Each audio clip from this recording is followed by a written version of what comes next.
पंपा सरोवर का किनारा है। शाम ढल रही है। सोचिए, कैसा शांत सुंदर दृश्य होगा। पानी पर डूबते सूरज की सुनहरी रोशनी। लेकिन इस शांति के बीच दो युवक खड़े हैं, राम और लक्ष्मण। और उनके चेहरों पर उदासी है, चिंता है। जटायु का वियोग, सीताहरण की पीड़ा, एक अनिश्चितता है। आगे क्या करें, कहाँ जाएं? हाँ, और अक्सर ऐसा ही होता है ना। जब आप सबसे ज्यादा निराश होते हैं, जब लगता है सारे रास्ते बंद है, तभी जिंदगी में कोई ऐसी मुलाकात हो जाती है जो सब कुछ बदल देती है। एक उम्मीद की किरण। बिल्कुल। और आज हम ऐसी ही एक मुलाकात की गहराई में उतरने वाले हैं। राम और हनुमान की वो पहली निर्णायक भेंट। हमारे पास जो स्रोत है वो इसी अविस्मरणीय क्षण का वर्णन करता है। जी, और ये सिर्फ एक मिलना नहीं था। ये तो भविष्य की पूरी कहानी की नींव थी। दो दुखों का, दो ताकतों का संगम। यहां से एक ऐसी साझेदारी शुरू हुई जिसने इतिहास रच दिया। तो चलिए इस वृत्तांत को खोलते हैं, परत दर परत समझने की कोशिश करते हैं कि ये सब कैसे हुआ। हनुमान किस रूप में आए, राम ने क्या देखा उनमें, ये पहली बातचीत कैसे आगे बढ़ी। हाँ, और ये भी देखेंगे कि कैसे इस छोटी सी बातचीत में ही, मतलब पात्रों का चरित्र, उनकी बुद्धि, उनकी आगे की सोचने की क्षमता, सब कुछ झलक जाता है। कमाल की बात है कि कैसे शुरू के कुछ शब्द ही इतने गहरे रिश्ते की बुनियाद रख देते हैं। तो कहानी शुरू होती है। राम और लक्ष्मण विचार में डूबे खड़े हैं और तभी उन्हें एक तेजस्वी वानर आता दिखाई देता है। पर वो साधारण वानर नहीं लगता। चेहरे पर शांति, चाल में विनम्रता, आंखों में एक अलग ही तेज। और सबसे ध्यान देने वाली बात उनका वेश। उन्होंने साधु का रूप धारण किया हुआ है, तपस्वी जैसा। गेरुए वस्त्र पहने हैं, व्यवहार में एक विनम्रता है, आवाज में मिठास है और चेहरे पर एक स्थिरता। पास आकर उन्होंने पूरी श्रद्धा से दंडवत प्रणाम किया, मतलब जमीन पर लेटकर। जरा सोचिए, राम और लक्ष्मण पहले ही छल कपट देख चुके हैं। उनके सामने एक वानर, वो भी साधु के वेश में। थोड़ा अजीब तो लगा होगा ना? हाँ, बिल्कुल। तो ये वेश क्यों? क्या ये सिर्फ भेष बदलना था या कोई रणनीति थी इसके पीछे? ये बहुत अच्छा सवाल है, और यही हनुमान की अद्भुत बुद्धि दिखती है। ये सिर्फ भेष नहीं था, ये एक सोची समझी चाल थी, मतलब रणनीति। पहली बात तो सावधानी। पता नहीं था कि ये वीर कौन है। कहीं सुग्रीव के दुश्मन, बाली के भेजे हुए तो नहीं। अच्छा। तो साधु वेश में वो बिना अपने पहचान बताए बात शुरू कर सकते थे, स्थिति को समझ सकते थे। दूसरा, साधु का वेश देखकर एक भरोसा, एक सम्मान का भाव आता है। बात शुरू करना आसान हो जाता है। एक तरह से ये गैर धमकी भरा तरीका था जानकारी इकट्ठा करने का। ये तो बहुत गहरी सोच है। जी। और फिर हनुमान ने बहुत ही विनम्रता से पूछा, आवाज में मिठास थी। पूछा, प्रभु आप कौन हैं? सूरज जैसे तेजस्वी, चंद्रमा जैसे शांत, पर वेश वनवासियों जैसा। इस भयानक जंगल में क्यों घूम रहे हैं? सिर्फ जिज्ञासा नहीं, उनकी आवाज में जैसे हमदर्दी भी थी। और राम का जवाब देखिए, कितना सीधा, कितना स्पष्ट, कोई छुपाव नहीं। उन्होंने कहा, हम अयोध्या के राजा दशरथ के पुत्र हैं, राम और लक्ष्मण। और अपनी परेशानी का कारण भी साफ साफ बता दिया। मेरी पत्नी सीता का लंका के राजा रावण ने अपहरण कर लिया है, हम उन्हीं को खोज रहे हैं। उनकी बातों में दर्द था, पर एक संकल्प भी था। एक अजनबी के सामने इतनी सच्चाई। लेकिन राम तो सहज थे, लक्ष्मण उतने नहीं। वो ज्यादा सतर्क थे, शायद राक्षसों के साथ जो अनुभव हुए। हाँ, बिल्कुल। लक्ष्मण ने तुरंत पूछा, थोड़ा तीखेपन से, तुम कौन हो, यहाँ क्या कर रहे हो, किसके दूत हो? इसमें लक्ष्मण का अपने भाई के लिए वो सुरक्षा का भाव दिखता है। चौकस प्रकृति। निश्चित रूप से ये पहली बातचीत ही, मतलब कुछ ही पलों में तीनों के स्वभाव को दिखा देती है। हनुमान की बुद्धि, विनम्रता, कूटनीति, राम की सच्चाई, उनका धैर्य, उनका दर्द में भी संयम, और लक्ष्मण की निष्ठा, सतर्कता, तुरंत प्रतिक्रिया। ये सिर्फ परिचय नहीं था, ये चरित्रों का खुलना था एक तरह से। और जैसे ही हनुमान ने राम का परिचय सुना, उनकी कहानी सुनी, उनके मन में जैसे कुछ हुआ। वो समझ गए कि यही वो व्यक्ति हैं जो सुग्रीव की मदद कर सकते हैं और जिनकी मदद सुग्रीव कर सकते हैं। स्रोत कहता है कि वो मन ही मन बहुत खुश हुए। हाँ, और तब उन्हें लगा कि साधु वेश का काम पूरा हुआ। वो अपने असली रूप में आए। उन्होंने कहा, प्रभु मैं वानर राज सुग्रीव का मंत्री हनुमान हूँ। और सिर्फ पहचान ही नहीं बताई। नहीं नहीं, उन्होंने तुरंत राम की पीड़ा और अपने स्वामी सुग्रीव की पीड़ा को जोड़ा। उन्होंने बताया, मेरे स्वामी सुग्रीव भी अपने बड़े भाई बाली के अत्याचार से दुखी हैं। बाली ने उनका राज्य छीना, उनकी पत्नी को भी रख लिया। अब देखिए, यहां हनुमान सिर्फ मंत्री नहीं है, वो एक कुशल वार्ताकार हैं। उन्होंने फौरन दोनों के बीच एक कॉमन ग्राउंड, साझा दुख, साझा दुश्मन यानी अन्याय, ये स्थापित कर दिया। हाँ, और इसी आधार पर उन्होंने एक प्रस्ताव रखा। कहा, प्रभु, अगर आप आज्ञा दें तो मैं आपको स्वामी सुग्रीव के पास ले चलूं। वो ऋषिमुख पर्वत पर हैं। वो भी आपकी तरह दुखी हैं। उन्हें भी दोस्तों की जरूरत है। शायद वो अपनी वानर सेना से आपकी मदद कर सकें। ये सिर्फ हमदर्दी नहीं थी, ये एक समाधान की ओर पहला कदम था। बिल्कुल, यही हनुमान की जो रणनीतिक सोच है वो पूरी तरह सामने आती है। कुछ ही मिनटों में उन्होंने स्थिति समझी, राम के चरित्र को परखा, अपने स्वामी की जरूरत जानी और एक ऐसा प्रस्ताव दिया जो दोनों के लिए फायदेमंद था। वो सिर्फ संदेश देने वाले दूत नहीं रहे, वो गठबंधन बनाने वाले रणनीतिकार बन गए। हनुमान के बातें सुनकर, उनकी स्पष्टता, उनकी विनम्रता, उनकी बुद्धि देखकर राम बहुत प्रभावित हुए। और फिर वो पल आता है जो इस मुलाकात को खास बनाता है। राम की हनुमान को पहचानने की क्षमता। वो लक्ष्मण से कहते हैं, और ये शब्द हनुमान के चरित्र का निचोड़ है। लक्ष्मण, इस वानर की वाणी सुनो, कितनी मीठी, कितनी सरल है। राम आगे कहते हैं, लगता है इसने व्याकरण पढ़ा है, क्योंकि इतनी देर बोला पर एक भी गलत शब्द नहीं निकला। इसकी आवाज दिल को छूती है। फिर वो हनुमान की बुद्धि की बात करते हैं। ये जरूर सारे शास्त्र जानता है और बातें सुनकर लगता है कि नीति शास्त्र में भी माहिर है। राम सिर्फ मीठी आवाज पर नहीं रुके, वो उसके पीछे का ज्ञान, संस्कार सब देख रहे थे। और फिर राम सबसे जरूरी बात कहते हैं, लक्ष्मण, ये वानर असाधारण प्रतिभा वाला है। इसके चेहरे का तेज, आत्मविश्वास, स्थिरता, ये किसी आम दूत में नहीं हो सकती। मुझे पूरा विश्वास है ये हमारा काम पूरा करेगा।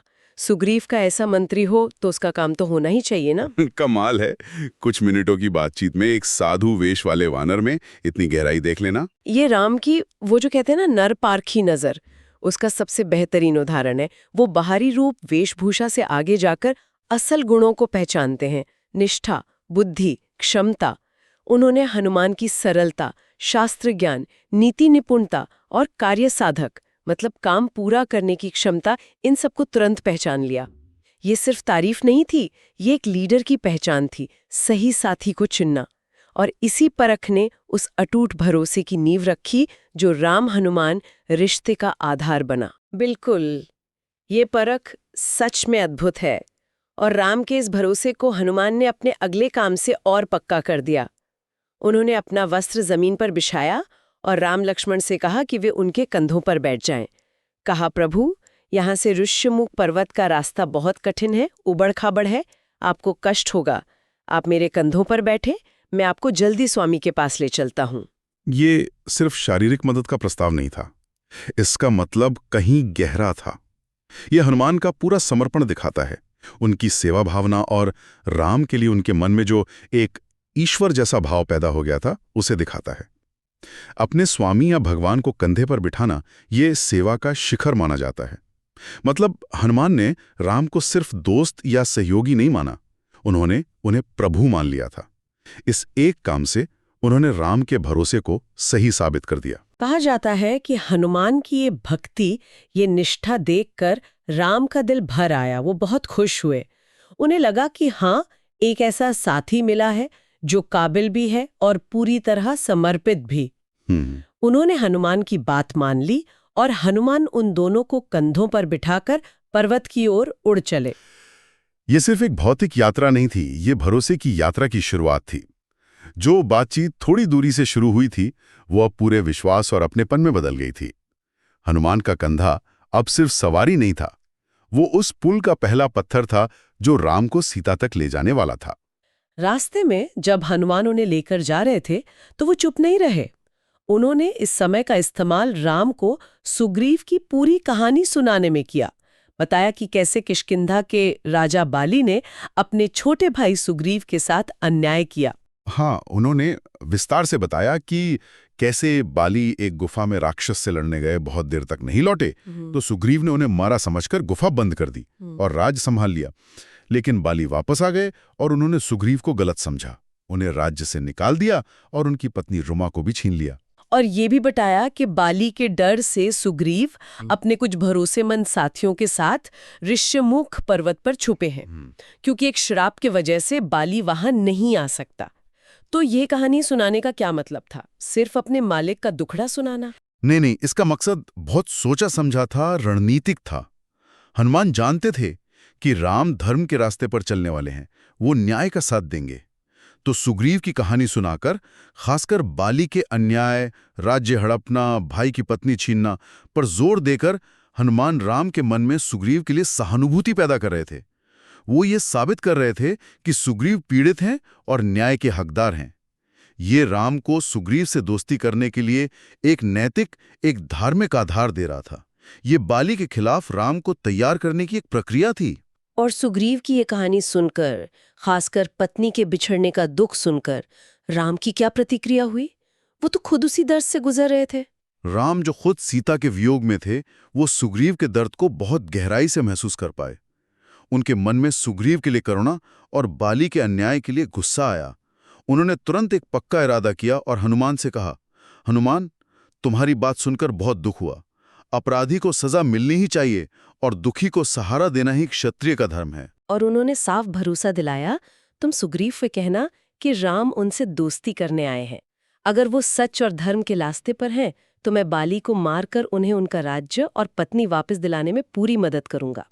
ये सिर्फ एक भावुक बात नहीं थी, ये राम का राजधर्म था, न्याय के लिए उनकी प्रतिबद्धता थी। बिल्कुल, यहाँ राम सिर्फ एक दुखी पति नहीं है, वो एक धर्म रक्षक राजा के रूप में सामने आते हैं।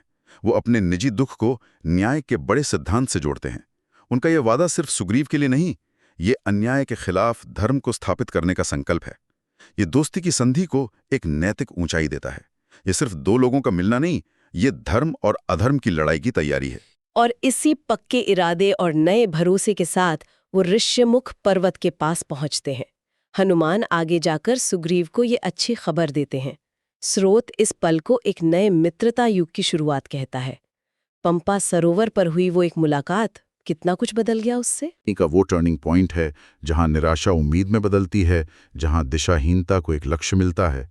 इसी मुलाकात से निकली ऊर्जा ही आगे समुद्र पर पुल बनाती है, वानर सेना को जोड़ती है, लंका पर चढ़ाई होती है और आखिर में रावण का अंत, सीता की मुक्ति और धर्म की जीत होती है। ये दो अकेले दुखों का मिलकर एक बड़ी शक्ति बनने का पल था। तो अगर हम इस पूरी चर्चा को समेटें, तो पंपा सरोवर के किनारे ये जो भेंट हुई, ये शायद देखने में संयोग लगे, पर ये एक तरह से तय थी।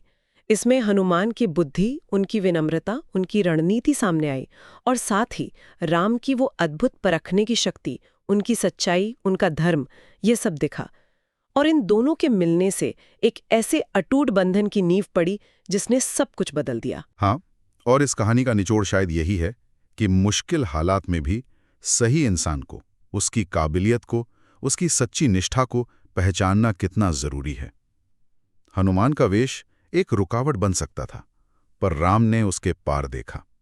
ये दिखाता है कि गहरी समझ, सच्ची निष्ठा और काम पूरा करने का जज्बा अगर देखने वाली नजर हो तो पहली मुलाकात में भी दिख सकता है। ऊपर ऊपर से नहीं, गहराई से देखने का महत्व। ये कहानी वाकई सोचने पर मजबूर करती है। क्या हमारी अपनी जिंदगी में भी बड़े मोड़, बड़े मौके या रिश्ते ऐसी ही अचानक हुई मुलाकातों या पहली बातचीत में छुपे होते हैं? किसी इंसान की असली क्षमता या उसके इरादे को समझने के लिए हमें बातों और दिखावे से आगे जाकर देखने की कितनी जरूरत है? और एक आखिरी बात यह भी है, ये कथा हमें सिखाती है कि साझा दुख और एक साझा न्याय का मकसद कितने भी अलग दिखने वाले लोगों के बीच सबसे मजबूत रिश्ते बना सकता है। एक वनवासी राजकुमार, एक वानर मंत्री, बाहर से कितने अलग, लेकिन जब मकसद एक हो, दिल में दर्द एक जैसा हो और न्याय का साथ देना हो, तो वो मिलकर किसी भी पहाड़ जैसी मुश्किल का सामना कर सकते हैं और नामुमकिन को मुमकिन बना सकते हैं।